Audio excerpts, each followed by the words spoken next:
Hello, hello. How's everybody doing out there? Apologies for the nasally and jacked up voice. Allergies are in full effect. I'm even going to release a video where all I'm doing is sniffling through the video. But the video has such good information, I didn't want to remake it because I couldn't get through the video without literally kind of sucking in all the boogers that are flying out during the video. So today we're going to talk about if you expect warranty tunes, meaning Whipple, Roush, or stock, expect to be slow. So a lot of people out there want a warranty for whatever reason. When I worked at V&P, like a lot of the people ask questions like, will this void my Roush warranty? I go, yes. If you're not on the Roush tune, Roush will void your warranty if you try a warranty claim having 1000cc injectors, E85, 20 degrees of timing, and a 69mm pulley. They're not just going to all of a sudden warranty your motor. They have to ensure that the damage was caused while their tune was in the car. So a lot of customers are sort of like in the middle. They're like, I want something that's fast, but I also want a warranty. Well, guess what? That doesn't exist. Unless you buy a very, very expensive car. Something like a Porsche, something like an Audi, something like an GT500, which is like a 10.6 car, or a ZL1 Camaro. But people are out there saying, I don't want to avoid the warranty, I don't want to avoid the warranty, I don't want to avoid the warranty. So in the last video that I uploaded, the talking YDBT Daily on Thursday, I showed that the Mustang was drag racing a Camaro and an F-150 truck. Now the truck to me was I didn't even care. But I did mention in that video after I went back and listened to the show that was a very pointed moment in the conversation. And when I posted it on Instagram as a clip, some people got a little, not defensive, but they tried to, I guess, explain why this truck got beat from a dig. So a lot of people said, well, it must have been a two-wheel drive truck. It must have been this. When I'm looking at the video, this truck does not spin the tire. So apparently people did notice that in that same Throttle House video, they did a roll race, and there goes all excuses. All excuses go away the moment you realize this thing from a roll could not be a bone stock Camaro SS 1LE or a S650 Mustang. If you want a warranty, expect to be slow. So we'll talk about that. We'll talk about everything else with the peasants, and as always, you can go to my Patreon, become a Patreon member in the description. There's a link. Again, what that does is it's exclusive videos, and you can actually do a back and forth with me on setups. A guy yesterday hit me up and says, I want to go road racing. I don't want to bother you. I'm like, dude, you're paying a monthly fee. Of course, I'll answer your questions here. So we had a long conversation back and forth as to setup questions, boost, fuel system. And he's like, oh God, thank you. It's better than trying to reach out to me on Facebook. I have too many dumb idiots hitting me up on Facebook. Instagram's a non-starter because it's not properly put together. But on Patreon, you can directly message me.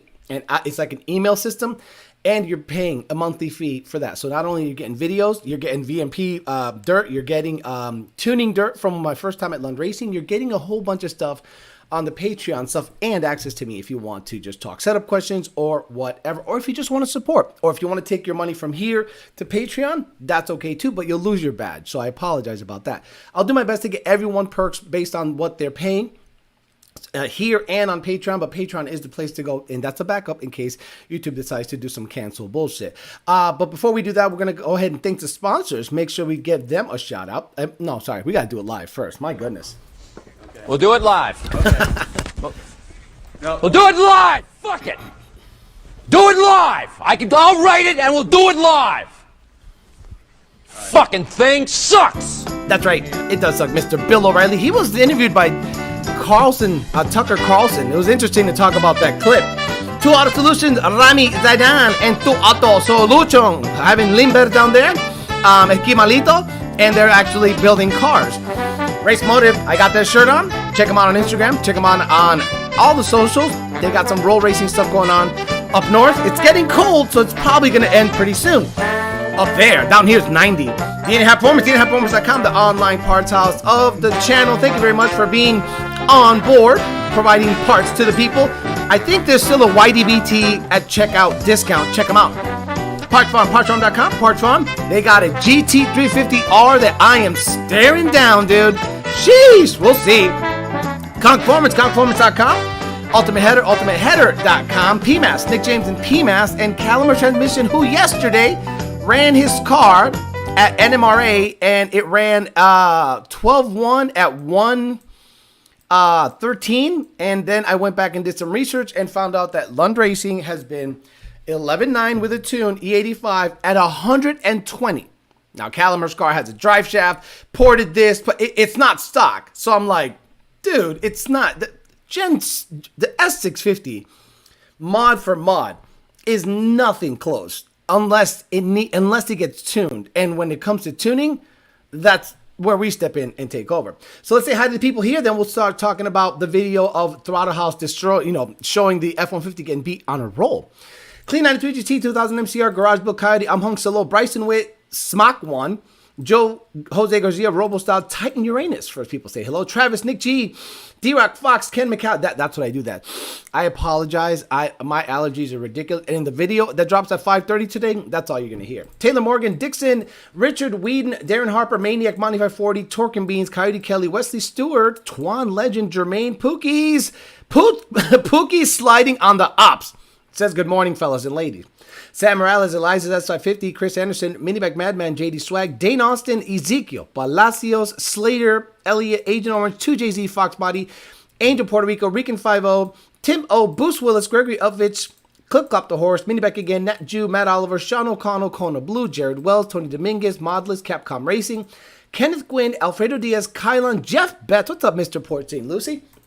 Alexi B, Sylvie, Arturo Amorcillo, B. Lavesh, Martin Robles, Mark Christensen, Rican 50, JD Swag again, Christian, Coyote Kelly, Tango, Walter Hoffman, the Triode. One day you should get Chris Matthews, Stop the Hammering to keep Bill company. I don't know what you're talking about. D&G Brandon, Bradley. And by the way, D&G Brandon, if I'm not mistaken, I think it's D&G. Correct me if I'm wrong. Didn't you guys go 10-9 with a ported Boss manifold, some weird throttle body, and a PMAS intake on a 18 plus Mustang, 18 to 23? 10-9 NA, not super king gutted, nothing. Literally like 5 mods, and it ran the numbers. So, a lot of people are out there getting really defensive on this S650 situation, but we're just pointing out the obvious that without thousands of dollars in parts, tuning is the difference maker. And people go, well, there's no tuning available. Right, so we're just going to sit back and go like this until it's available. And we'll see what can be done. If it's not something that is going to make a difference, we'll blame the architecture. Ford is going to start making self-snitching cars that have a maxed out tune from the factory. So if tuning doesn't make a big difference like it does on 23 and under, just like I said before, it's over. Like tuning as we know it, it's absolutely over. Jared Wells says, It's Just a 6 video of him getting an SI50. It's basically a Ford commercial. Like, It's Just a 6 is 100% shill for Ford. Like, it's a Ford commercial. Like, the shots, and I'm like, dude, this is the most insanely overproduced thing for a car that is less impressive than the previous generation stock. But he has to get his rep.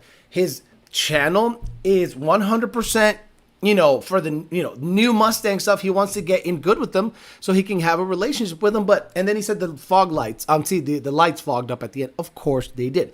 So let's get on the video.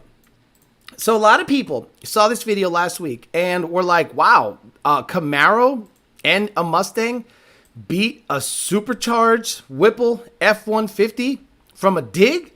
And yes, that's exactly the case. But people were like, well, they must have fucked something up on the launch. Okay, well, this is a roll race. Oh, let's go back to you so you don't think I'm lying. Into auto. Okay, roll race, roll race, roll race. 5, 4, 3, 2, 1, go! Oh! Go, go, go, go, go, go, go, go! Oh! I got him! I got him! Oh, that truck is fast! Damn it! And the Mustang is the fastest. Yes! Yeah! So the Mustang, it's not even in the frame.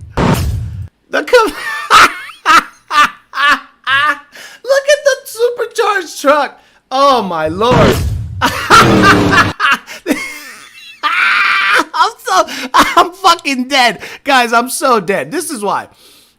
Jake's truck at 10 PSI is like a 680, 60 to 130 truck.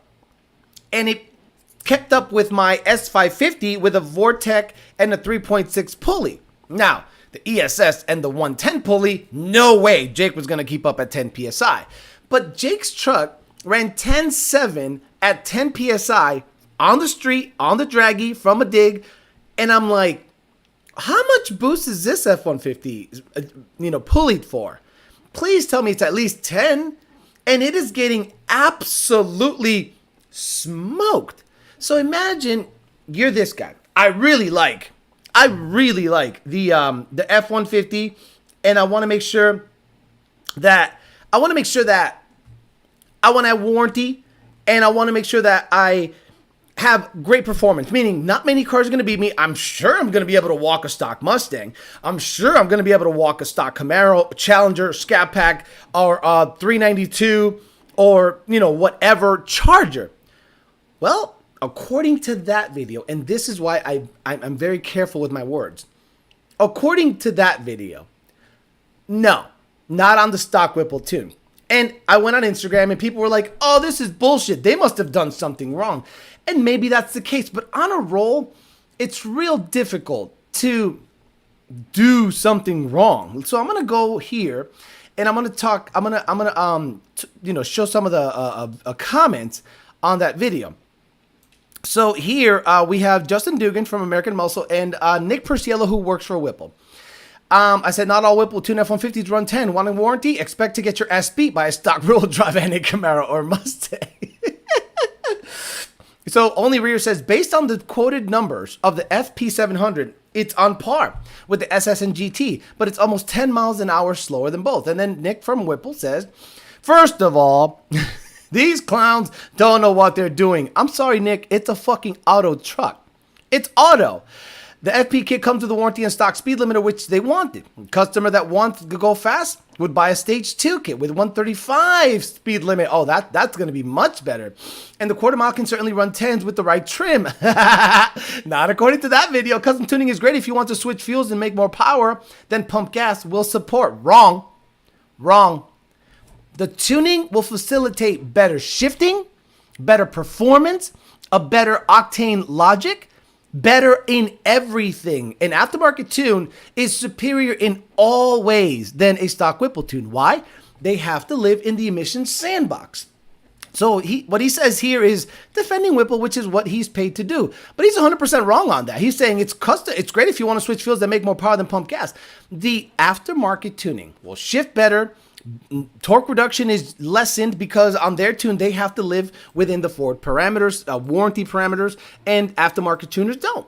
So if you have a stock Whipple tune truck with 55s and it runs 11.3, I guarantee with the enhanced shifting, the torque reduction massaging, and the adaptive octane logic that has been massaged, I guarantee the Lund or aftermarket tune will perform better. So on a roll, it was interesting to see the truck get walked. And I'm like, I don't care if it's stage 1, stage 2, stage 3. 10 PSI. 10 PSI through a stock throttle body and a stock cold air should still make, I don't know, 600 real horsepower on 91 octane. 600 real horsepower. The truck weighs like as much as a Charger, and it's up 150 horse on the Mustang and Camaro. What happened? So that's what I've always said. Get it off that tune ASAP. Now, this is the other problem you're going to have. A lot of people will say, well, people blame us. He said in that post, these are morons. They blame us when the truck blows up. Well, based on what I've seen with my own 2 eyeballs at shops that are legitimate in Florida, no stock catalytic converter can live a long life boosted.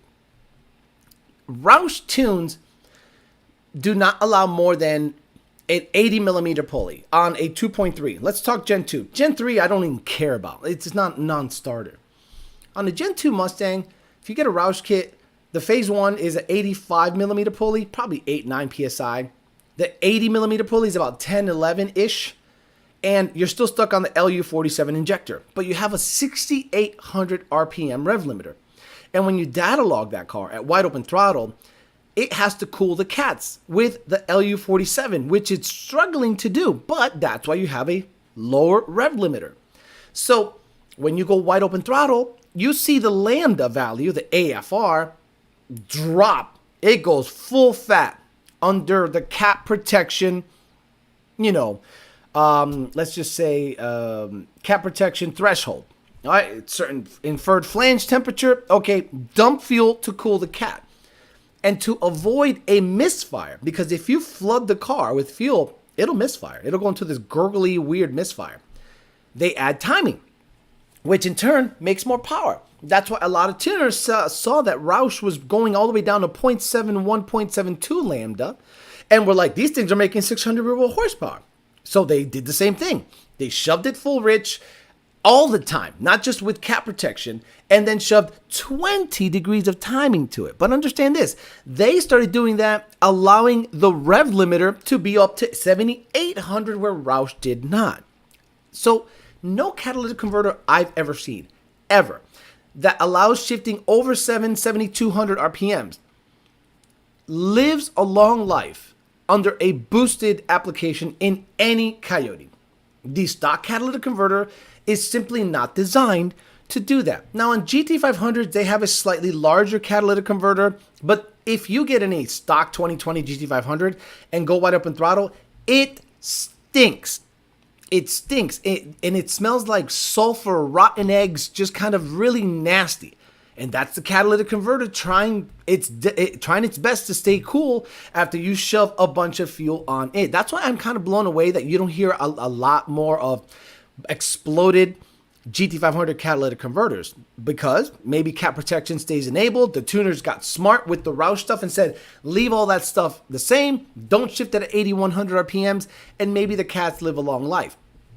So if you want a warranty, you want catalytic converters, you are pretty much going to be one of the slower guys out there. If you have an F-150 and all is the same, but your buddy gets a lung tune, your buddy's going to beat you. Just based on the transmission shifting alone, your buddy's going to beat you. So a lot of people need to kind of come to Jesus moment of, okay, I still want to go fast. And the warranty is going to be something that either you care about or don't care about. Now, in order to make big power boosted Coyotes live and have emissions still be a thing, no aftermarket cat that comes from the header manufacturers is going to be good. Because when you look at them, they're actually smaller than stock. And they have a completely different material. You actually need a catalytic converter that is a lot bigger than stock. The stock one is a certain size. And if you get like a 700 horsepower, 800 horsepower setup, do you think a smaller high flow cat is going to do the same job? Like, just common sense has to come into play. And you look at that catalytic converter ain't going to do shit. One, it flows too much, so it throws codes anyway. Two, it's just going to melt because the material is totally different. Like, it's totally different material. Just look at it. One looks like metal weave. The other one looks like silica, like some kind of, I don't know, some kind of pressed wafer with tiny, tiny holes in it. GESI makes supposedly 1,000 horsepower cats. So that's kind of like the game you're going to have to play. Let's say you live in California, Massachusetts, Connecticut, New York. You want to make 800-900 horsepower, state emissions legal. Stock cat's it's not the move. Aftermarket high flow cat is not the move. A massive, like 6-inch diameter GESI catalytic converter is going to be, it's going to have to be considered if you live in those emission states, or ride dirty and hope that you can ir con Dios and the thing doesn't blow up, or you don't get caught doing weird shit. So anyway, we can talk about that. We can also talk about the strike stuff. We can talk about the parts stuff. Some guy just messaged on my thing. He goes, hey, Alex, someone who is very close to Ford parts distribution, this is completely false and inaccurate. You are the only person that ever said that. Everyone else underneath you said it is accurate. So because of the strike, there's going to be a slight parts shortage. Now, what does that mean? Crate engines, if you didn't order it, I think Thursday or Friday, they cut you off. Meaning dealers are cut off from O2 sensors, from door pins, from anything that you need from Ford. Supposedly Chevy and Stellantis also started telling their dealers, hey, parts shortage is coming right up. So Dorman is gonna pretty much become your best friend, according to one of my followers. He's like, hey man, this is true. If you are if you know what's the worst job right now at a dealership? Like a service advisor. You have to push parts because you get commission on those parts. If someone needs an O2 sensor, you say, might as well get 2 O2 sensors because you don't want to replace one, then the other one pops. Okay, that sounds like a good idea. You're going to have to, shove batteries down their throat. You're going to have to shove brake pads, all that stuff. And if Ford, and we're talking on the Ford side of things, I'm not a Chevy guy or a Stellantis guy. If Ford told a lot of the dealers the other day, you're done. Parts are done until this stuff gets resolved. That's a bad look for the unions. No one supports the unions right now. The UAW push for 40% raise and a 32-hour work week.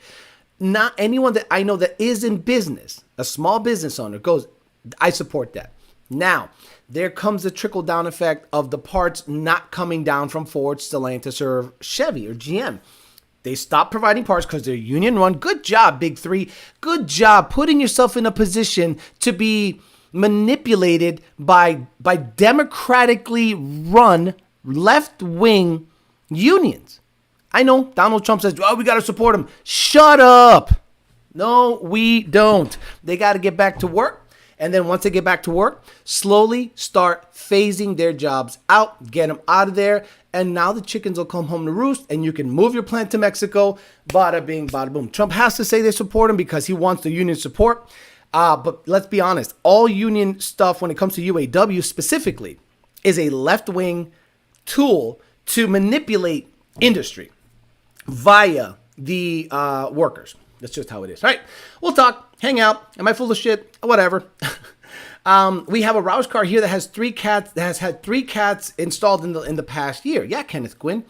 People don't realize that the cats will cook. There is no if, it's when. On a Whipple, Roush, anything that has a factory catalytic converter that is supercharged will cook the cat no matter what. When are we going to rev my Roush blower to 8,500? You're not. 7,500. Why do you want to rev a TVS that is done as 7,500 with stock cams? Why do you want to rev it to 8,000? That sounds really stupid, Jared Wells. Have you not been listening to this program? Have you not been up on what I talked about? How it makes no sense to rev it past 7,500 RPMs on a Roush blower? People think that more revs is more power. Like, I see a lot of people say that, oh my God, this new Mustang keeps making power at peak. And every single dyno graph I see, it flattens at 7,200. It goes ooh, flat. It doesn't come down. It goes flat. That means it's not going up. Stop it. A guy at my local gym bought the Warranty Route 700 package for his 2019 10-speed, and it's limited to 120 miles an hour. Yes, it does smell, says the Venture Seeker. It's funny you mentioned sulfur. I was shoveling out a whole pot full of pit of sulfur last week. Took 4 days to vacuum that stuff up and got ingrained into my shirts. Had to buy a fresh pack. Good for you. Working like a man. No more butter splatter from the buttermilk pancakes you're flipping. Good for you. No one that makes power here in California runs a cat. We have loopholes. Those GESI cats are about 800 each, says D Triode. Did you see the fight last night? Yeah, dude. No. Okay. I love boxing. I never thought Charlo had a shot. I know, hindsight is 2020. I don't talk about it. Canelo was knocking out Sergey Kovalev, a 6'2", legitimate light heavyweight. He knocked him out. Yes, he was on decline, blah, blah, blah. He knocked out Caleb Plant. Okay, he knocked out a guy that was undefeated, a boxer. He knocked him out, knocked out Sergey. And I'm like, Charlo's coming up from 154. No, come on, man. You've never been hit by a bit. And Canelo's been winning with light heavyweights. And if Bivol did not get him out of there, if Bivol did not get Canelo out of there, Charlo wasn't going to get him out of there. I know several people supercharge LS cars with headers and high-flow cats. All of them have Chernobyl-style cat melt. Right, the elephant's foot. Every single catalytic converter equipped supercharged car literally is making the elephant's foot in the exhaust if you want to go watt with a high flow cat. Dorman, I want parts that are in spec. Farley never showed up to the negotiations. I sent you that CNBC link. This is interesting. So I dislike Farley. I dislike Farley very much for the Ford side. I do like the hard stance he's taking with the unions. Out of the big three, I would think Ford is the most solvent, meaning they have the most money in the bank.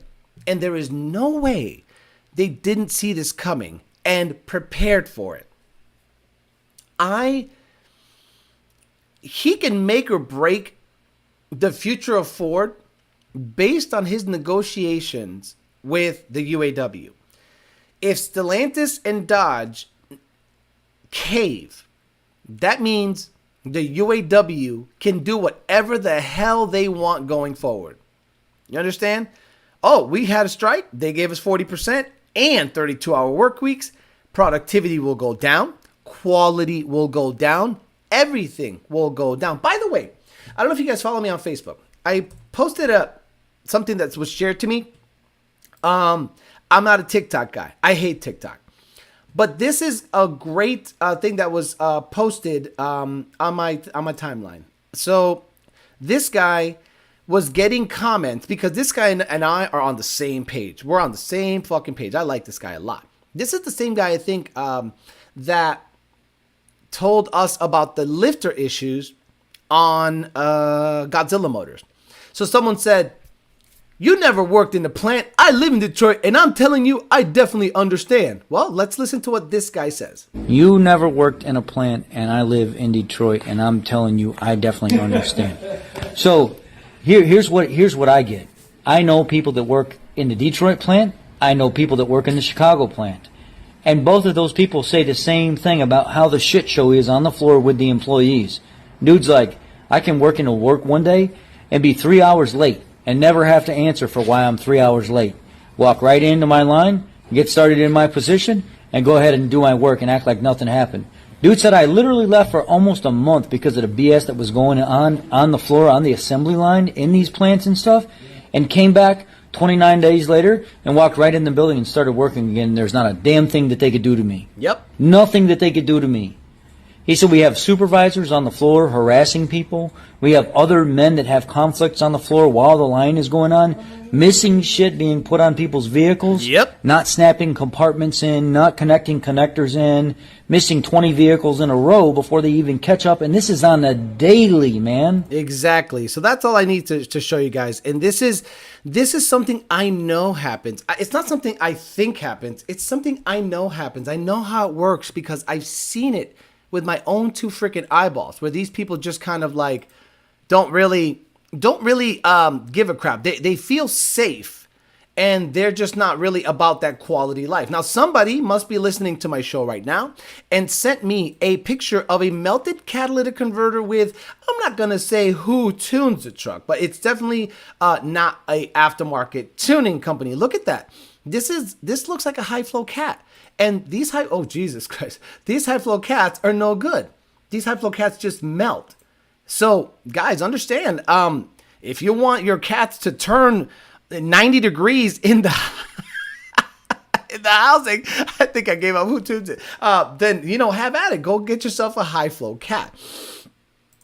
I was at my dealer yesterday and the parts prices went way up. Even the oil. They had a dark horse in the showroom with no price sticker. I'm sure to mark it up heavily. Got it. We've had a handful of guys come in with Pop Trinity motors after the cats turned elephant's foot.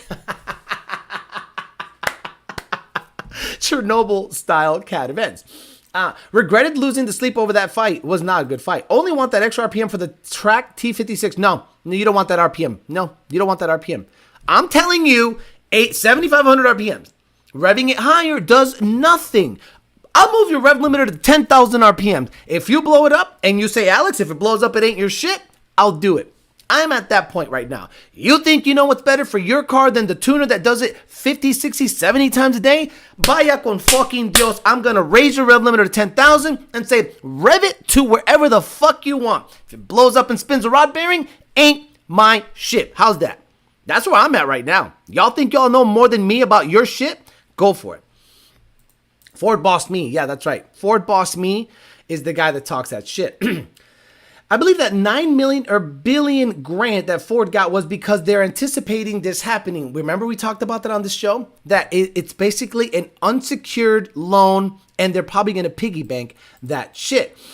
Remember, built Ford proud. Before I put 1 mile on my full 03 Cobalt Swap 98 Mustang, I'm not even gonna relay that info because I don't want to have you self snitch.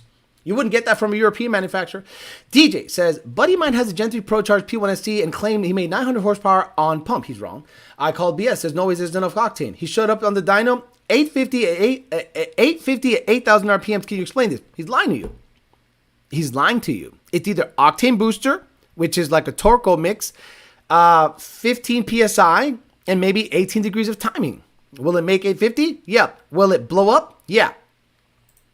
Ford Boss Me is a great tech. Matt always says, like the finger tightened tiered jam nut on the S650. Yeah, UAW deserves more pay. Ridiculous. 297 Gear said, geez, Jared, put more gear in the rear. I mean, at the end of the day, I'm going to listen to what you say. Apparently not. You'll want more RPM. Dude, shove 410s in it. Like, a lot of people want more RPM. It's still...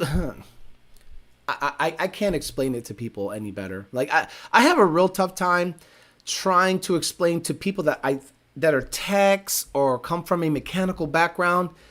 And it's almost like I have to literally show them on a graph where power starts and stops. And I'm going to go, okay, power starts to go down at 7,200 RPMs. So shifting at 7,500 will put you in the meat of the torque. Shifting at 8,000 RPMs puts you past the meat of the torque. They don't want to listen. They just think more revs is better. So whatever. Here's 10,000 RPMs. Position of the cat is an emissions-related item as well. That's so it lights off quickly enough to keep the EPA happy. It's designed to keep the cat as near to the engine. Alex, seems like Ford's being harassed more than the other two with the UAW or emissions. Why is Ford the only one with dual intake? Now think about 08 government bailout buyout. Angela Montero, I don't know where you've been. I've been talking about this from the get-go.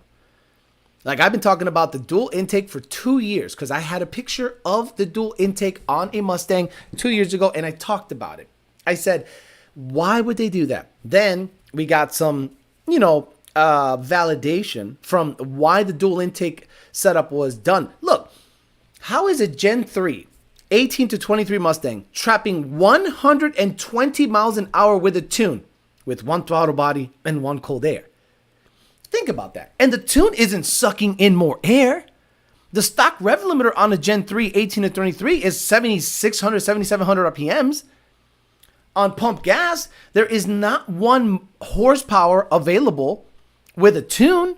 All we do is accommodate for a cold air, gear ratio, or whatever. So how is E85, which isn't a 30 horsepower gain, it's maybe a 10 horsepower gain and maybe a 15 torque gain.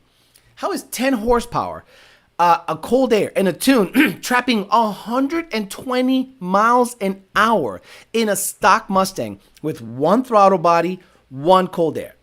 Then 2 throttle bodies and 2 cold airs is trapping 112 in a car that makes supposedly 20 more horsepower than the Gen 3 stock. The math doesn't add up.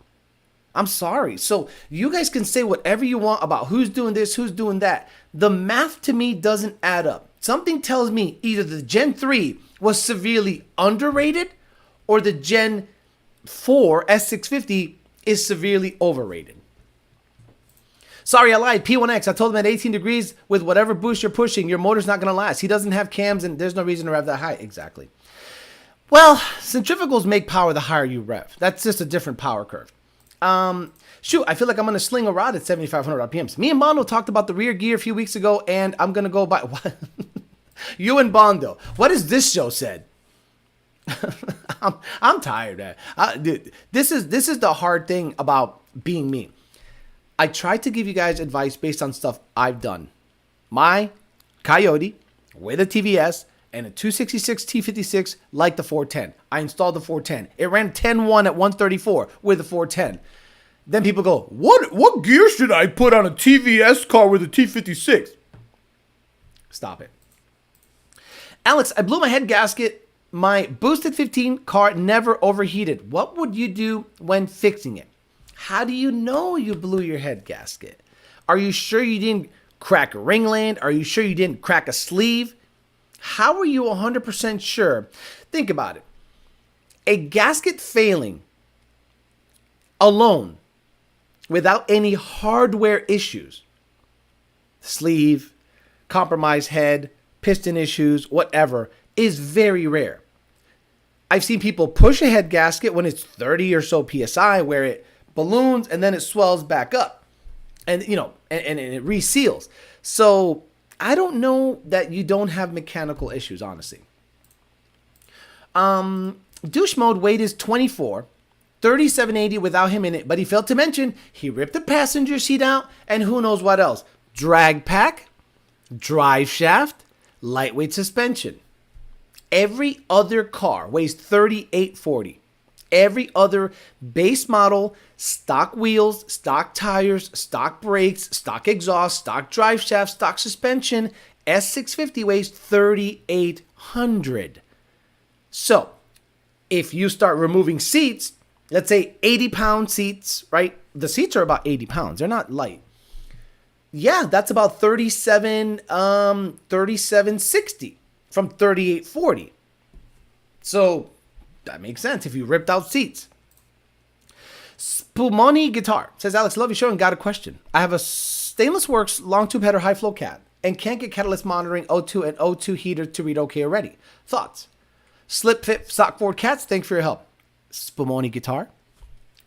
When you have a high flow catalytic converter, it's flowing more than the factory likes.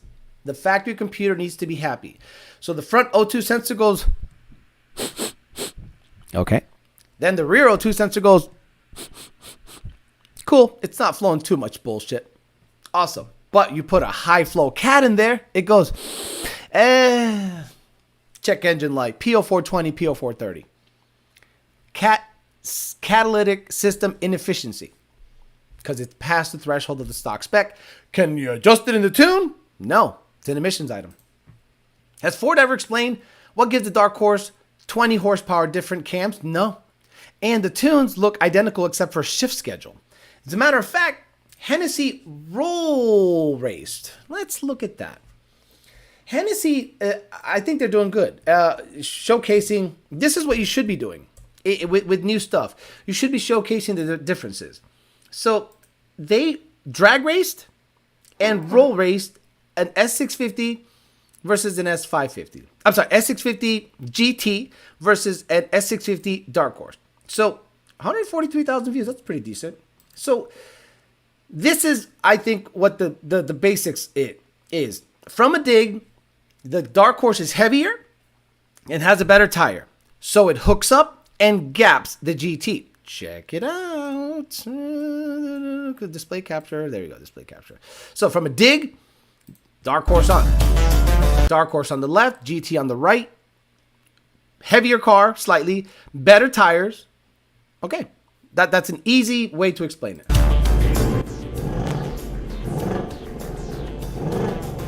Let's get to it, bro. With the bullshit.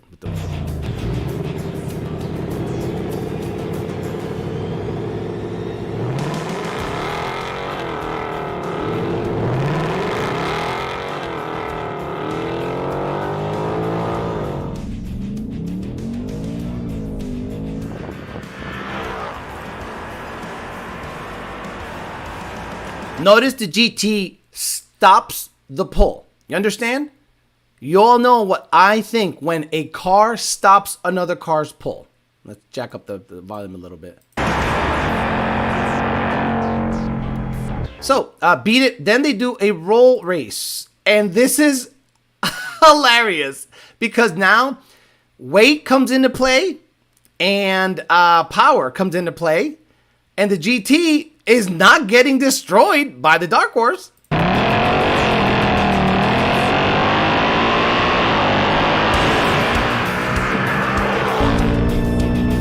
Right there, neck and neck. Matter of fact, the GT is up by a bumper.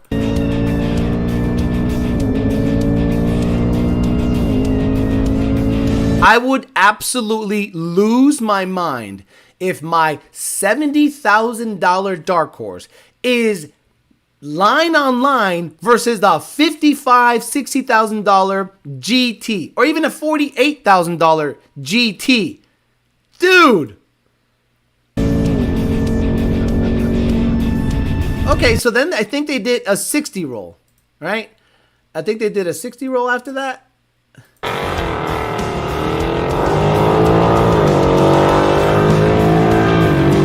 Oh, same thing.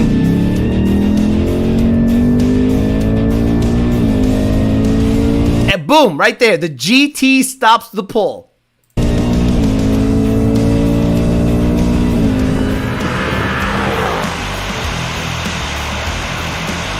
Dark Horse is pulling out a little bit right there. So on a roll, on a roll, the Dark Horse is not really, depending on the situation, of course. Dark Horse isn't really gapping it, and for $20,000 or $30,000 more dollars, boy, get yourself a GT and have some fun. Get yourself a GT and have some fun. That Dark Horse is a dud horse. 70,000 plus Dark Horse is not pulling away. I'm a hardcore 4 fan, but this is too ridiculous. Again, guys, a Mach 1 should actually no.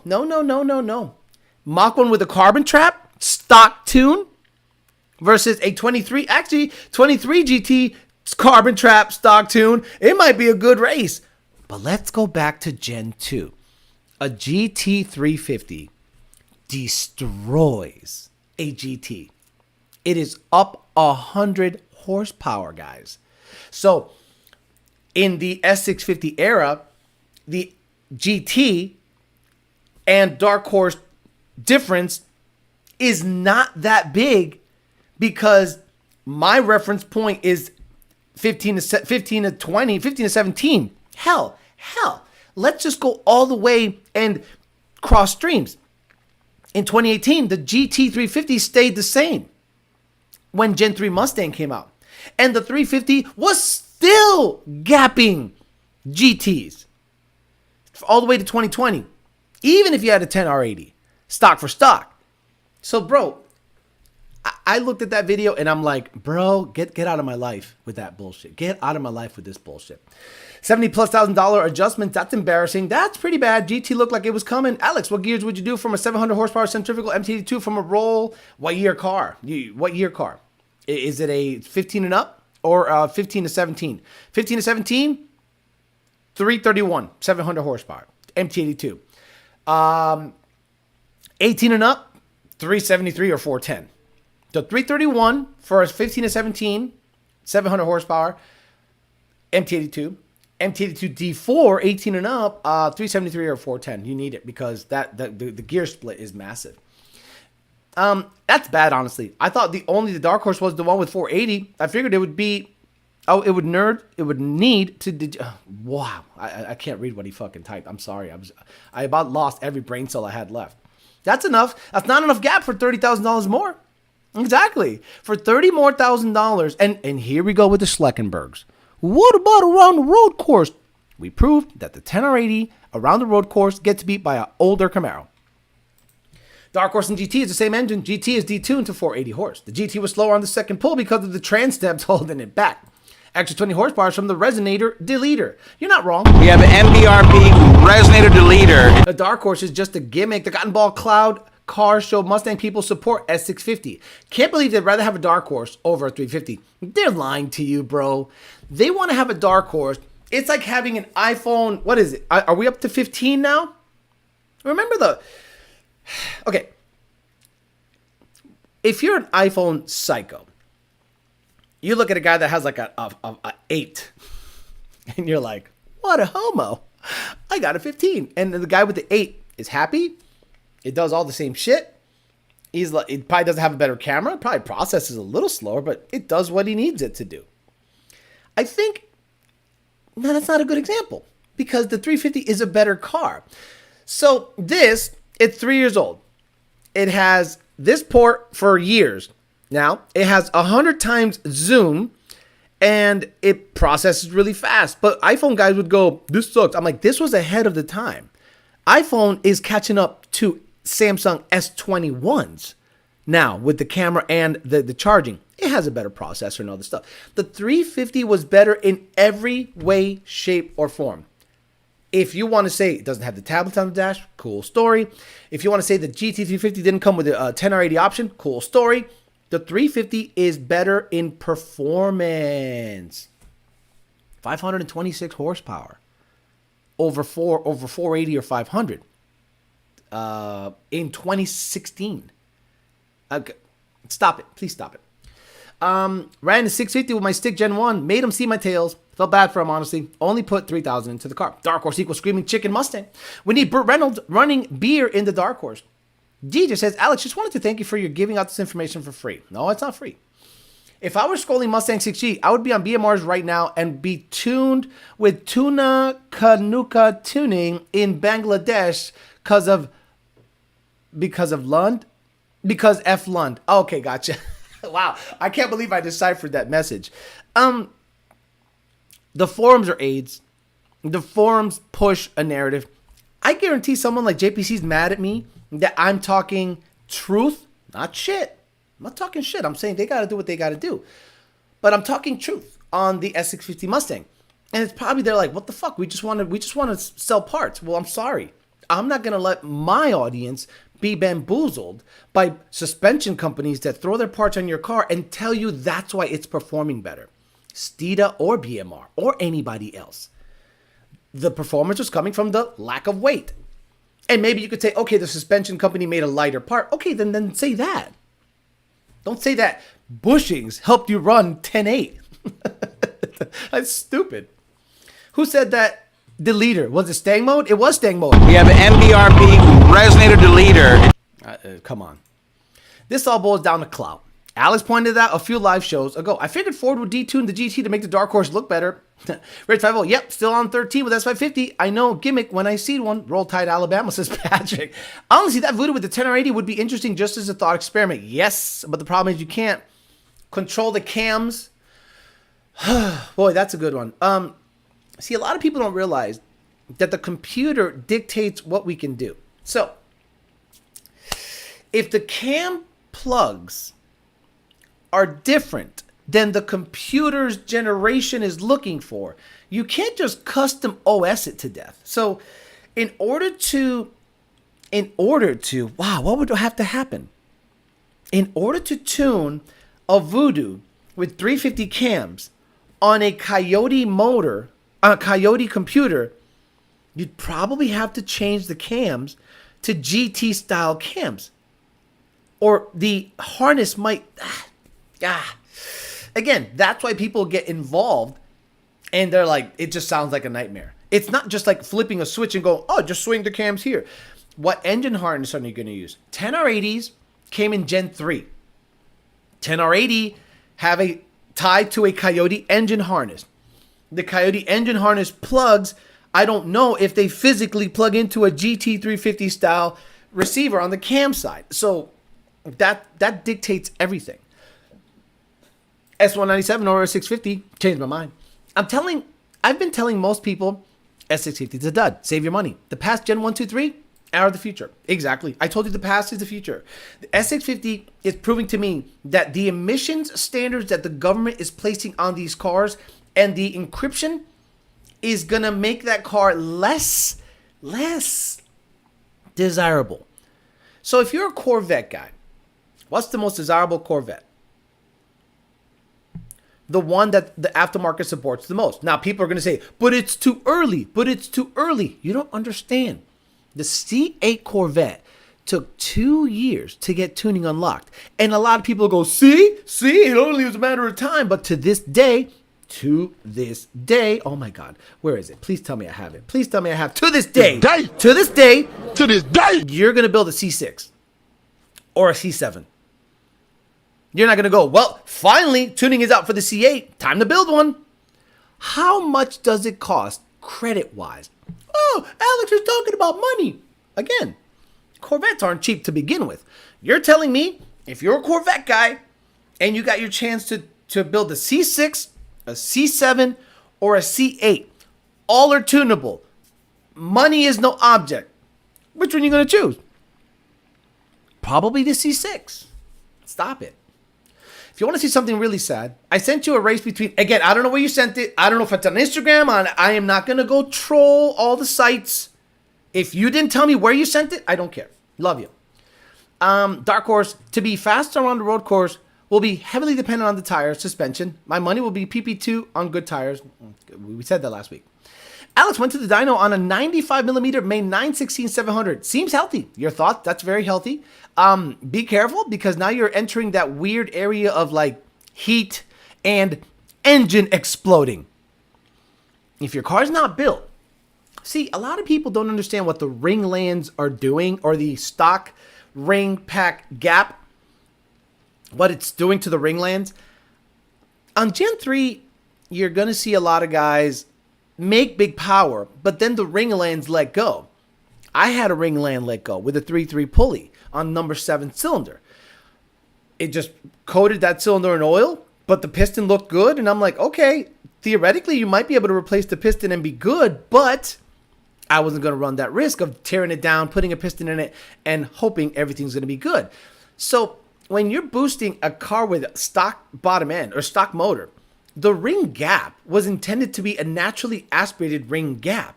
So you've seen ring lands pop on NA cars when stupid tuners put 33 degrees of timing on a 12-to-1 compression car.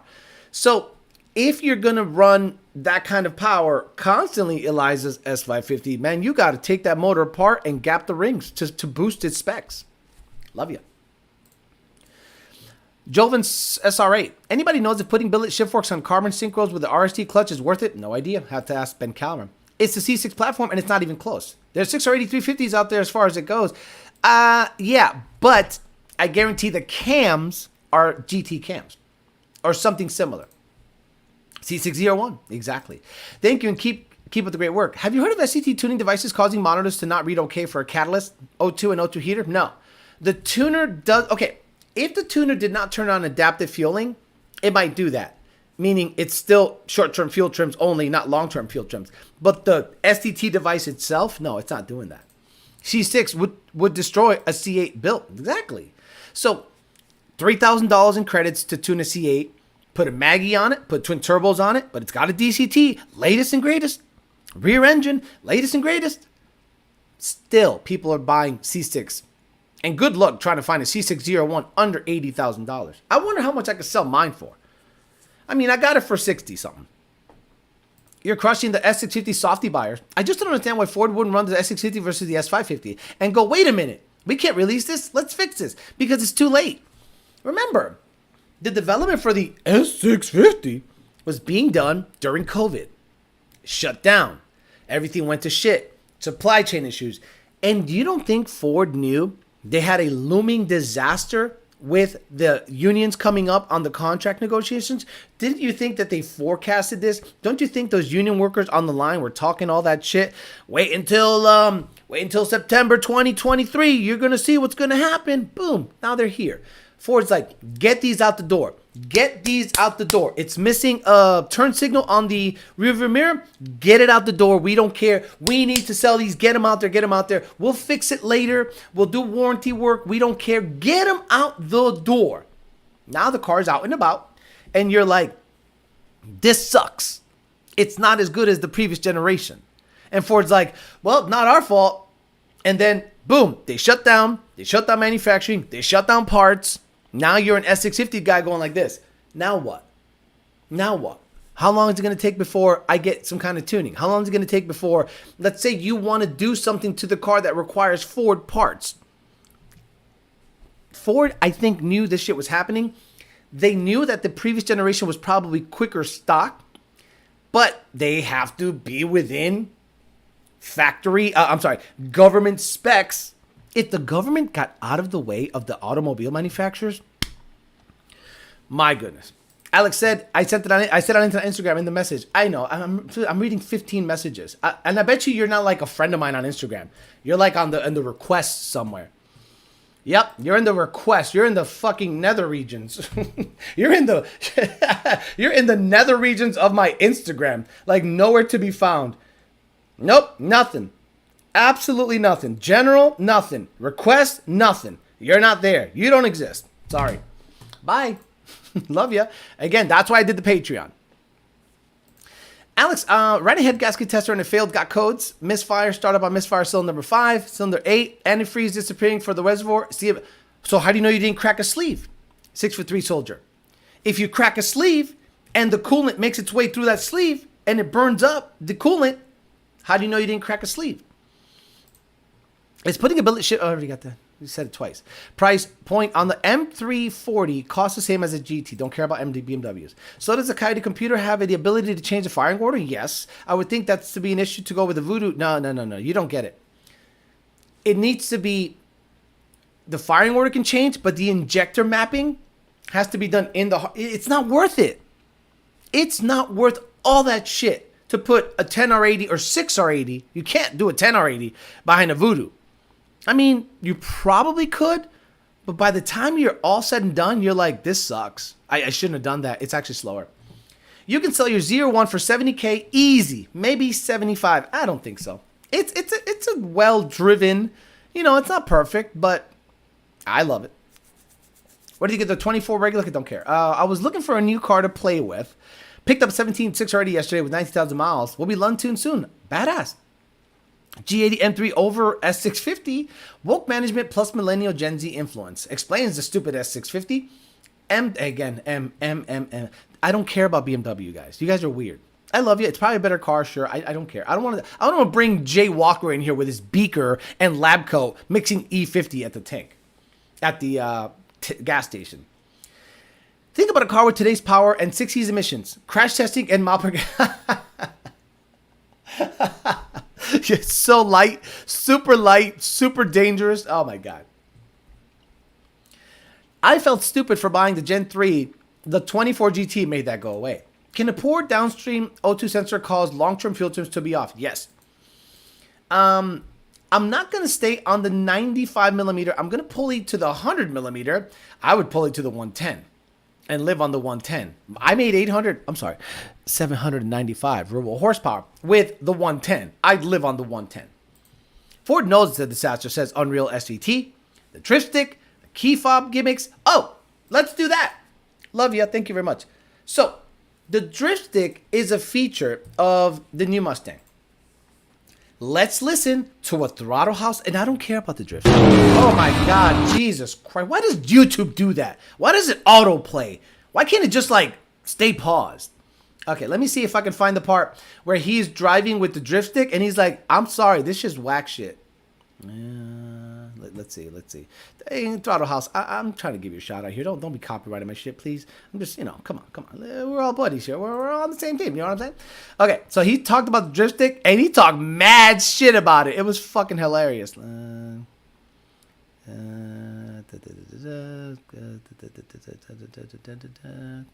Where's the drift stick action? Come on. Nope. He talked about the drift stick in an air. Maybe it's here. Is it here? Let me see. The Camaro is the car for driving hard. Sorry. I'm sorry, guys. You're gonna kill yourself, with this guy's review. This guy's review is hilarious. It's Whipple. Oh my God, come on. I want to find it, the drift stick part. Around as much as it used to. And the damping is actually quite excellent, even though this one... Okay, good. He talks about the damping. There was a part where he was drifting this car nonstop, and he was hating it. I'll stick with it. I don't care. There it is. Is that it? Which felt much more natural and intuitive to me. What? What'd you say? Okay. I didn't... There it is. This is the part with the drift stick. Check this out. Confidence with it, especially if I wanted to enter a high-speed corner sideways. It felt like there was almost a bit of a safety net.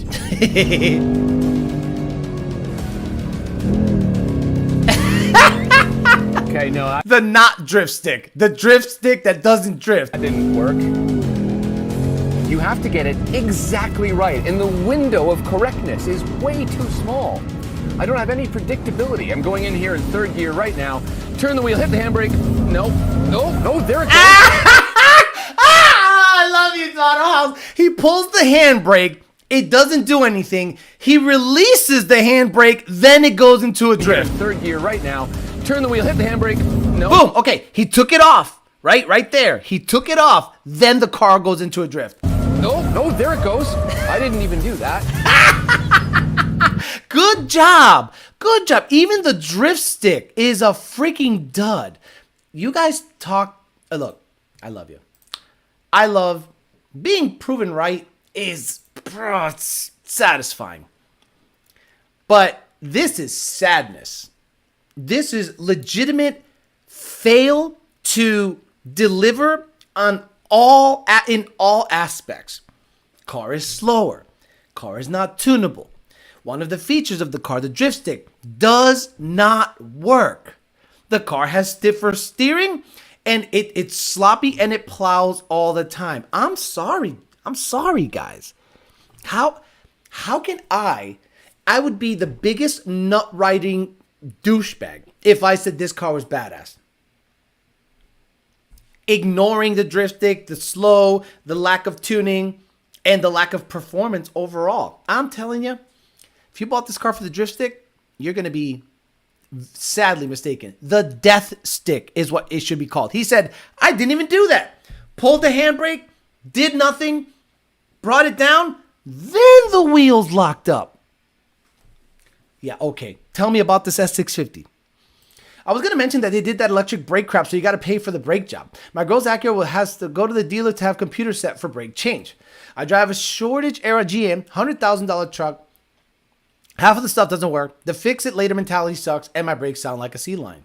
Can you elaborate on the adaptive fueling on the tune? No. I asked because my car was dialed in, but the tuner did not turn on adaptive fueling. Long-term fuel trims.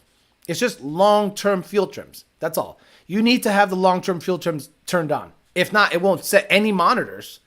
And it's not going to drive any worse, but I think it's always good to have the car learn a long histogram of the fueling correction as opposed to real time all the time. Bro, the face was the pain meme guy. It's such a dud. It's such a freaking dud, bro. And for those of you that say it's not a dud, nothing works on this car. A GT stays line on line with a dark horse on a roll.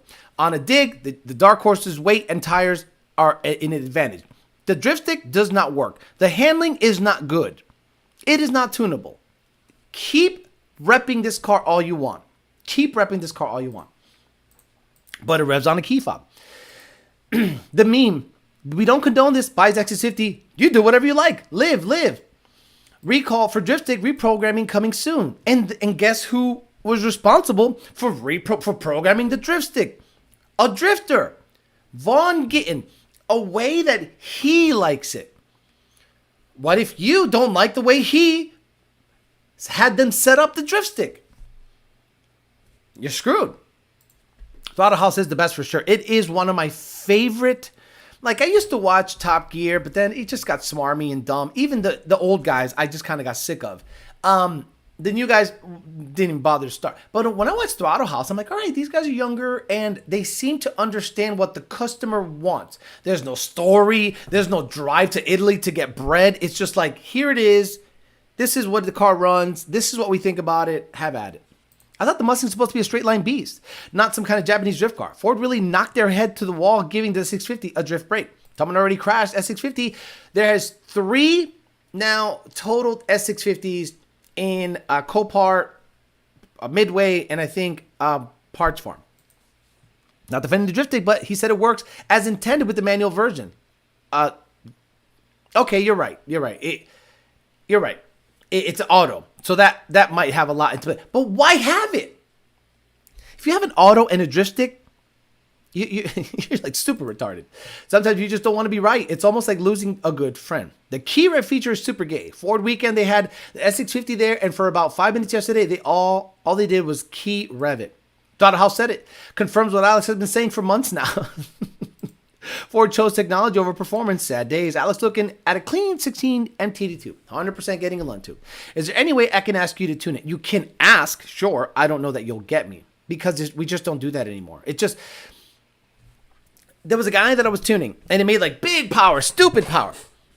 And he's like, oh, I know for a fact XXX tuner didn't tune it because it made power. That's a slap in the face to the company.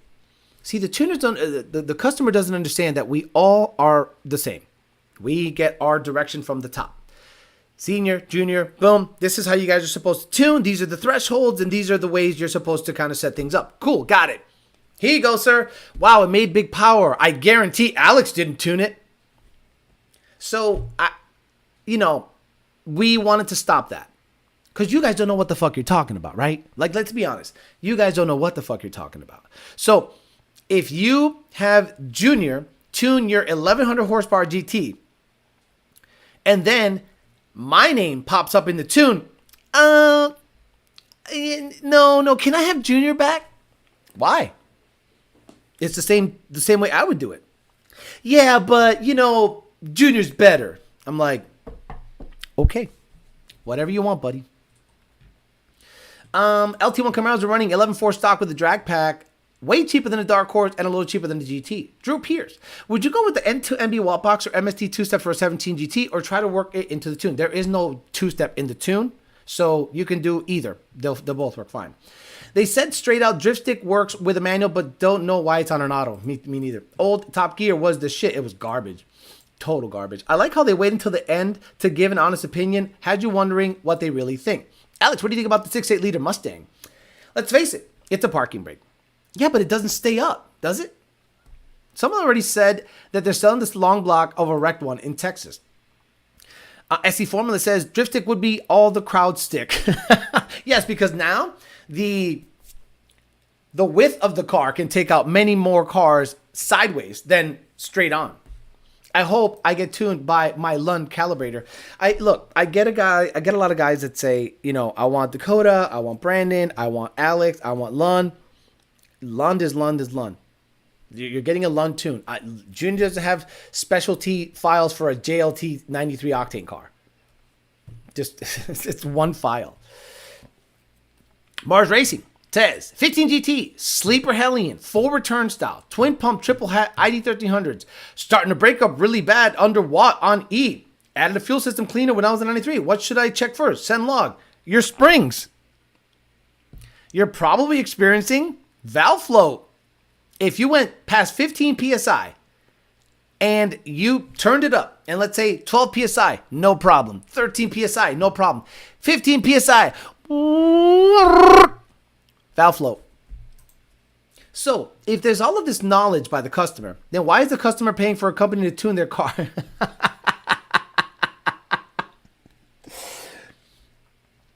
We had a customer one time say, I didn't pay $800 to have my car be within 5%.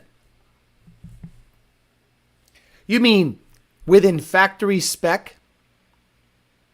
Within factory cold air fueling injector spec 5%? I paid it to be perfect. Stupid. You can go to another gas station and get E20 by mistake from their pump, or E10, and the car will be trimming about 3 to 5% based on the ethanol content. Genius. Look, you guys think you can tune better? Man, vaya con Dios. Grab yourself an HP tuner, MPVI3, download their software suite, tune it yourself. You have that ability. It has a button for parking brake? Okay, got it. Riley Neufeld, I forgot the code, but I'm getting a Bank 1.2 lean on my ESS G3. Any ideas? It's probably a bad O2 sensor. I want the sauce tune, says EPA. Alex, do you still get all the S's? No. Once we went anonymous, I get everybody. Have you seen No Production Value Garage YouTube channel? Nope. Only reason I prefer Dakota is he knows I'm a dumbass, and the less I can make myself look like a clown, the better. You'll have to pull up the drift stick for it to stay, but it goes back to the neutral position, and then you have to push it all the way down, almost touching the center console to release it. Yeah, no, I'm good. How about don't do stupid shit like drift? You can drift the car without actually pulling the handbrake. If it has power, you just clutch dump it. I know it's a 10R80 car, but why have it on a 10R80 car? You can literally go whoop, breathe on the clutch while you're floored, wah, break the tires loose in the middle of a turn, control it that way. These guys with their drift stick flat spotting their tires. I don't get it. Warning to those that want to tune their Coyote. Thanks for the info, says Mars. Got packed valve springs also. Logged it just out of the tuning window. I'll be looking to open a window soon. This breakup is bad. Mars Racing, does it have the stock manifolds on that kit? Yes, that movie Gung Ho from Michael Keaton is going to be like, if go today, watch the movie from Michael Keaton, Gung Ho, where Japanese manufacturers took over an American plant and made them build cars the Japanese way. And the Americans were like, fuck that. That's the UAW right now. Literally the UAW. But Mars Racing, if you have stock manifolds, it's probably valve flow. Nothing funny than watching someone trying to drift a drive-by-wire nanny-controlled vehicle when throttle requested doesn't actually happen and the people and curbs get hit. Imagine you are going into a corner. You're like, I'm going to pull the drift stick on a car that has drive-by-wire, advanced traction control, and a drift stick. And let's say they say, well, put it in track mode, stick your finger up your butt, do this, and then you'll be able to enable the drift stick. And then with the forward quality of everything working seamlessly together, you go into that corner, pull the drift stick, it doesn't lock up the tires, you yank the wheel, let go of the drift stick, then it locks up the tires, and in order to power out of the corner, oh shit, you can't. It's drive-by-wire. There's a delay. The car has to downshift from 6th to 4th. It's like, and you take out the whole motherfucking corner. That's what's going to happen. Warning to those that want to tune the Coyote. I'm taking a training course, and it's way more complicated than LS and Mopar. Will I ever tune them? Probably not. Just want to understand it. Yeah, and that's James Williams, an LS tuner. I wish I could get my nitrous pulls to stay within 5% hit through 4th gear, but that's on me being on nitrous. You can drift a car without a drift stick? What are you going to say next? You can do a burnout without line lock? Oh, thank you. Remember when everyone came out, when the S550 came out with line lock? I'm like, why do I need line lock? I have my left foot. Hey, the line lock feature doesn't work. Smash your left foot on the brakes, smash your right foot on the gas. Voila, the fucking thing does the burnout. What about in a manual? Brake, throttle, clutch. That's right. If you smash both at the same time with your right foot and let go of the clutch, your heel is on the brake and the tip of your foot is on the throttle. And then you... Bro, people. Alice, do you guys still tune blowers on the Switch? Drifters never heard of the Scandinavian flick. Norwegian rally races did it in rally before drifting was a thing. There's going to be some crash videos on S650 people already doing the burnout. Dark horse ship with dead scabs in the engine bay, gung ho. I can't wait to tell I have to balance the tires on a Mustang every day, but have square tires from flat spots. Zach Davis says, 4 dual pump, ID 1050s, Boss intake, E85 with a Vortec V3. Gen 2 Coyote 1450 PSI, asking too much for stock mode in your opinion? No, that's okay. It's going to be 850 or so, but V3? I don't know if the V3's slinger, is it a sealed unit or is it oil fed? I think there's going to be issues with a 3.3 pulley or so. Good old throttle cable and mechanical handbrake. But Alex, can you tune out the flat spots on my tires? EPA said something, I missed it. You can drift an auto if you force it from drive to reverse at about 80 miles an hour. Says, I got a ported AT Manu. Everything has been fine. Came out to SET Indy, and it sounds like the 4th of July after I switched back to my E-Tune. Seems like all happened at lower boost also. You know what? It might be your plugs. One of the guys did say that it could be your spark plug. So Mars Racing, first of all, okay. Why are people that have E85 readily available constantly switching fuels? Like, can anyone explain why people constantly switch back to pump gas? If you're on E85, drive on E85 all the time. But Alex, doesn't it suck in water and then I have to run pump gas to clean it?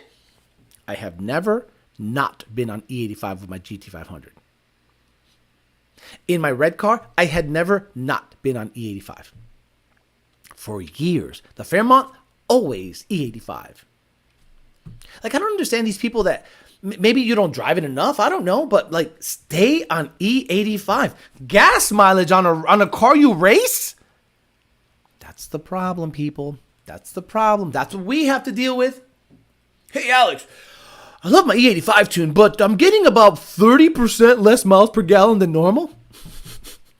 You mean you paid $2.89 for that gallon of E85? Yep. $2.89 a gallon. Yep. You're paying $4.90 for 93. Yep. Do math. We got to get Alex to open a driving school. I can't wait to see Stang Mode just F up. Nah, I don't want to. I don't cheer for someone to screw up, but someone's going to screw up. Alex, can Lund Multitune do a pulley swap on the fly? The car isn't designed for 85. I'm on free-flowing exhaust. That's why my long-term fuel trims don't matter much. It matters. It matters of how the car drives. So nobody uses flex tunes no more? Nope, no more flex tunes. And today at 5:30, I'm going to drop a video as to why we got rid of them.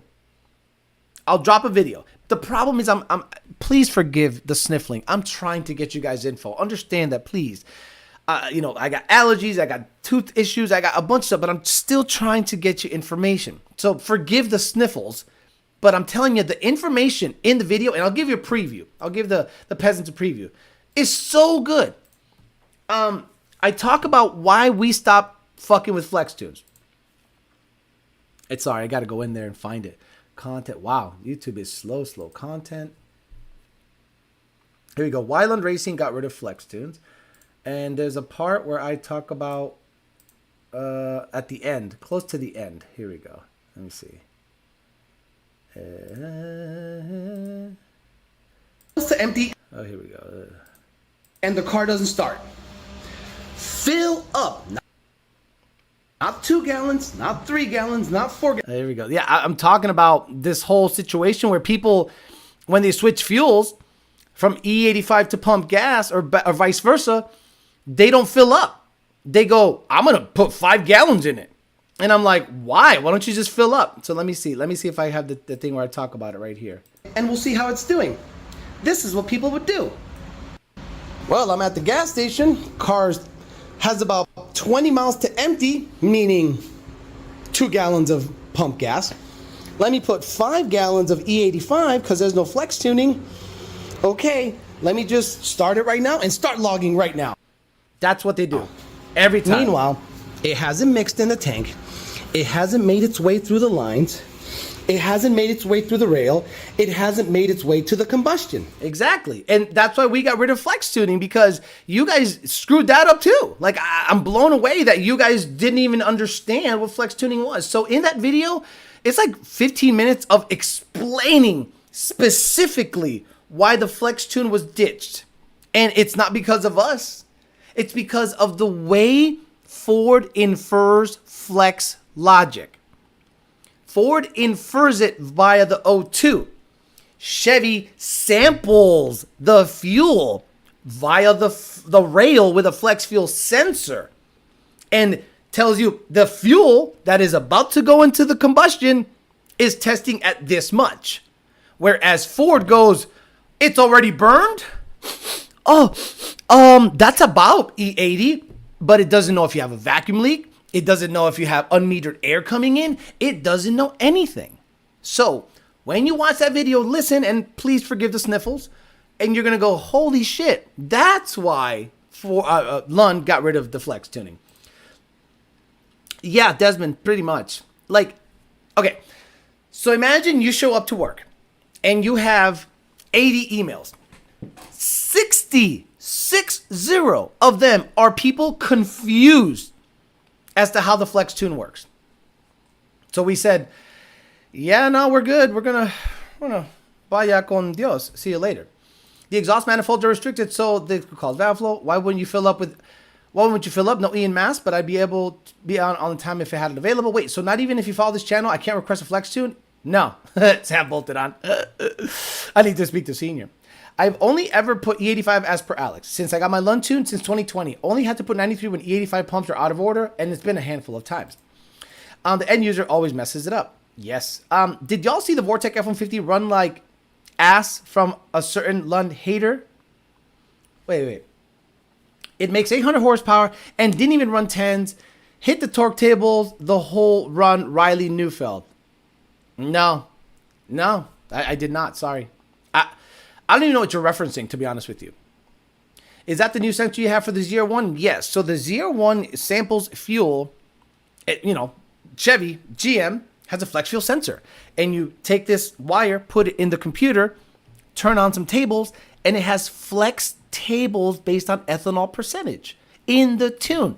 Ford does not. I'm not going to give too much away. Today at 5, everyone on the chat today at 5:30, please listen to that video. I give you so many specifics in that video about inferred versus actual tested ethanol fuel with the GM stuff versus the Ford stuff. I'm pretty sure the 956 had a lot to do with it as well. Thanks for the info, Alex. Not sure how many stations had 85 from Cleveland, Ohio to Indianapolis, so I went to 93 just to be safe. I'm just glad I got my question answered without getting flayed. No, you're good, bro. Flex Tune was easy, though. Pump and go. People were overthinking it. Absolutely. Old heads still think ethanol fucks up lines on newer vehicles when they have been putting ethanol in the gas since the late 80s, early 90s. Right? Once they got rid of lead, they used ethanol as an octane booster. That's wild. Ford via the O2. Why wouldn't you use a GM sensor? Because they don't have that in the tuning. You go to the Ford tuning and it had, okay, I'll give you a little bit. The Ford F-150 had inferred ethanol tables. So when the O2 would go, that's about E80, it would flip the stoic. Not infer the table. It would flip the stoic. So if you had 30% ethanol, I'd go, okay, 13.0 or, 12.8, whatever. If you had E70, it would go 10.6 or 10.7. Okay, and that's what it's doing the whole time. But let's say you developed an air leak. And all of a sudden, the O2 goes, oh, it's about 40% off the fuel trims. It would go E40. Whereas Chevy would go, no, the fuel is testing at this. If you have an unmetered air leak, that's something else. I got a stick Gen 3 car ESS 120 pulley and I'm 93. What chances do you think that I have against a 476 6? Okay, the electric car is going to fuck you up. The electric car is going to fuck you up so bad. Bad. The ESS makes no power down low. You need to be already starting at 5,000 RPMs and grip. The 600 pound-feet of torque is going to gap your booty hole super bad. Chevy has the ethanol sensor but doesn't use widebands exactly. The Roush Stage 3 I had was slow with the stock tune. People don't realize how safe the tune is. Factory tunes suck. They don't suck. They're there for the people that want power and warranty, which means you don't want all the power. You're supposed to give the PCM time to adjust on the ethanol. Yeah, I talk about that in the video. Please, please, please, today at 5:30, watch the video. I just filled up with the 85 for $2.69 a gallon on the way to the track. Average 22 miles a gallon on the way still. Best performance value, period. Ford's gay O's makes sense. Hopefully 24 Mustang will be like the 12 Civic. So many complaints, it led to a full refresh the following year. That's what I'm trying to do. Thank you, Ashley Fox. And again, I want to thank the Patreon members. Yesterday, I received, I think, how many new members? Audience. Let's click on audience. I received like 8 new ones yesterday. Again, it's on the link. If you look at the info on this video, the additional information, I have a Patreon link there. So Stephen Coyote, today, Marquise, Pat Capuano, and yesterday was Ron Adams, Ezekiel Palacios, Abdullah Al-Abbasi, Adam Kelly, and Javon and Mike Moore. All in the last 3 days became members. Ashley Fox is also a member. Again, you can literally talk to me here. There's 3 or 4 messages of people that I've been talking to back and forth, just having a conversation, mostly about setups, mostly about what to do, what not to do. So if you want to talk setups, like literally go there. I have, I don't know, like 10 conversations going and it's on my phone. So wherever I'm at, I'm going to reply to you ASAP. No calf pictures, no wrenches going up my butt. Not yet anyway. It's vacuum gauge and PP cars just inferred? Yes, it's inferred. Everything's inferred on that. It's all the boost gauge. Okay, people go, Alex, my My boost gauge in my Roush PP2 car, or whatever it is, it's off, right? It's inferred via air load. There is no map sensor in those cars. Gotta love the flex tables in GM LS computers. Mopar doesn't have it until the Hellcat, but the GMO's virtual flex sensor option. Screw that. Give me the physical sensor. Exactly. No factory wideband stuck in the GM. I don't think they got widebands until the C8. So imagine, now listen to this. Imagine if Ford, a tuner, somehow developed a Mustang with widebands and flex via the CAN bus. Real flex sampled from the fuel rail and widebands. Oof. We in there supporting the YDBT movement. Something is off with that photo. Hey, Ford dealers are not losing Ford parts delivery. Just saying. Yeah, they are. You're one guy. I got 40 others telling me they got cut off. So who am I going to listen to? Slippy Boy or 40 dealers? I win. I signed up for your Patreon when you announced in the live chat. Thank you, James Williams. Alex, older flex fuel videos are golden. Look at those. Like, I'm blown away that people don't. I have covered everything under the sun with Coyote stuff. It hurts me when someone asks me a question that's a fan or a follower. And I go, I have 1,100 videos on my channel. I repeat, 1,100 videos. Please go in there and do your search. There is no other channel on the planet that has more Coyote related tuning info anywhere ever than on my channel. But what are you gonna do? How points Patreon take? I don't know what he's talking about. Are you taking hot dog water? Yes, I did mention hot dog water in that video. I'm going to keep this membership as well. Max channel support. Thank you so much. I appreciate that. I understand that I am asking for you to support me on another channel, and I am not asking you to double dip. I would never say, yeah, stay here and there, but everything helps. Understand this, guys. The more you support, the more shit I get to the channel. I am eyeballing something right now that I think is going to be so freaking cool, but I got to jump through hoops to make it happen, and I'm willing to do it because the house is not happening. The housing market is stupid. I've given up. Every house that I look at $500,000, insurance is $7,000 or $8,000 a year. The interest rate is 7 or 8%. I'm good. I'll stay in a shitty ass apartment with couch touching the wall, working on 2 shitty girls. I don't care. I'll just buy better equipment and make my life easier than to be house poor. Why doesn't Lund tune with SCTs anymore? Boy, you better go back to the channels. You gotta go back to you gotta go back. Engage did the Engage where are they having this happen at? Is there more to the story? I'm really curious to find out. I'm open to hearing more. Just can't seem to find any info about this, bro. You're literally not in the know. You're literally not in the know. Go to car dealership guy on Twitter. Car dealership guy on Twitter. He gets anonymous information from multiple sources every day telling you what's happening. Just because you don't see it come across your feed doesn't mean it's not happening. I am on Twitter. I am on YouTube, Instagram. I am on my own shit, and people email me all the time saying it's happening, it's happening, it's happening. Just because you don't see it doesn't mean it's not happening. There's no excuse for Coyote Indians with 1,000 videos from Alex. As long as you post 1 cat picture a month, I'll support both channels. It's only $20 a month for both, gents. Just skip McDonald's once a month. What's next? How to switch from 93 to 85 videos? I already did today at 5:30. People not searching has been an issue since the forums. Has someone blown up a 5.0 from refueling incorrectly on the flex tune? Yes. They've heard it. Not blowing up. The O2 sensor goes bad or something. I wish someone covered the wrench on Land Rover like this channel. Laughed my ass off. He really asked why Lund and SET don't work together. Exactly. I think he's being funny. I hope he's being funny. I'm not able to click on the Patreon in the link. Maybe it's a Canada thing. How about you copy the text and put it in a freaking... How about you copy the text and put it in a browser window? Copy the text, paste it on a browser. I don't get my handheld all the way to the link. Something's wrong. John Lucas, they took our chairs. I went under contract for a new build northwest of Austin, closing in May in a year. It's Austin. Why would you move to fucking Austin? Northwest of Austin? Austin's San Francisco, bro. Fuck Austin. Oh, Alex, by the way, aren't you and Queef Cake are cool or Stang Bros cool?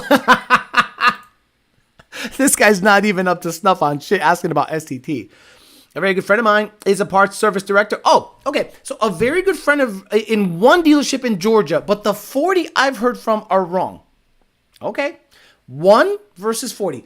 Go to car. I'm going to do it for you. I'm going to do it for you because I'm sick and tired of people thinking that I don't fucking have information. They think I just talk out of my asshole. Car dealership guy. Car dealers. Okay, here you go. Because I'm one of these psychos that listens and pays attention. Oh, where's this happening? I don't see it on my Facebook feed. Where is it? I think it's on mine. Let me go home. Let me go to mine. Let me go to home. Because car dealership guy posts so much shit that it's not even funny. Okay. No. Car dealership guy. Where was it? Jesse, I think, said it. Jesse. Maybe the Starlight headline is too distracting. Gotta see this deal. Oh, come on. Now I can't find it. Dude, did he delete it? Did he delete his tweet? Oh, my God. If he deleted his tweet, I'm going to be so pissed off. Let's go to notifications. Jesse was the one that sent it to me. Look at the ball washer stuff. Reports of canceling Ford. Jesse. Here we go. Boom. Shit started to get real. This was, I don't know, September 29th. Anonymous. I haven't seen it yet announced, but Ford is losing parts distribution this morning. I work for a Ford dealer. Parts manager just told us. And he goes, and then he basically confirmed it. Car dealership guy. Oh, come on. He basically confirmed it. Where is confirm? Here we go. Confirmed. Says Brian Beers. We got an email today from Ford saying they aren't getting parts shipments in. See what I mean? So it has been confirmed by everyone or a couple of dealers on his side. And this guy is literally a news reporter for car stuff. He even announced that Ford, people are canceling Lightning orders. So right here, people are canceling Lightning orders. Where did it go? Here you go, right here. Car dealership guy, breaking. Reports of Ford canceling Lightning EV orders across the country. Unclear how widespread it is at the moment. Gonna disclaim this post is unconfirmed until I get more details. And then he says, boom, it's confirmed. This guy is, Twitter is where you get all the news before Facebook, before Instagram, before anything. So I love you. Just because it's not happening in your feed doesn't mean it's not happening. All right, guys, let's get out of here. Thank you very much for hanging out with me today. Today, 5:30, Flex. Why Lund stop fucking with Flex stuff?